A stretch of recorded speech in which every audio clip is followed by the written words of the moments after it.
جیسے کوئی شخص جہاد صرف مال غنیمت کے حصول کے لیے کرے تو کتنی نادانی کی بات ہے، جب اللہ تعالیٰ دنیا اور آخرت دونوں کا ثواب عطا فرمانے پر قادر ہے تو پھر اس سے ایک ہی چیز کیوں طلب کی جائے، انسان دونوں ہی کا طالب کیوں نہ بنے۔ سورہ النساء آیت نمبر 134۔ حوالہ تفسیر احسن البیان۔ اعوذ باللہ من الشیطان الرجیم، بسم اللہ الرحمن الرحیم۔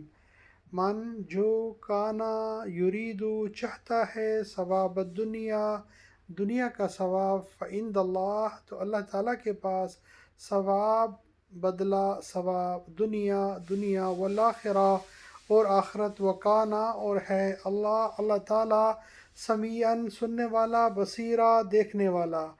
جو شخص دنیا کا ثواب چاہتا ہے تو یاد رکھو کہ اللہ تعالیٰ کے پاس تو دنیا اور آخرت دونوں کا ثواب موجود ہے، اور اللہ تعالیٰ بہت سننے والا اور خوب دیکھنے والا ہے۔ جیسے کوئی شخص جہاد صرف مال غنیمت کے حصول کے لیے کرے تو کتنی نادانی کی بات ہے، جب اللہ تعالیٰ دنیا اور آخرت دونوں کا ثواب عطا فرمانے پر قادر ہے تو پھر اس سے ایک ہی چیز کیوں طلب کی جائے، انسان دونوں ہی کا طالب کیوں نہ بنے۔ ربنا آتنا فی الدنیا حسنۃ وفی الآخرۃ حسنۃ وقنا عذاب النار۔ صدق اللہ العظیم۔ اللہم صلی وسلم علی نبینا محمد وآل محمد رب ارحمہما کما ربیانی صغیرا۔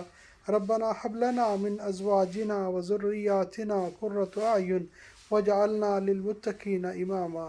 آمین یا رب العالمین۔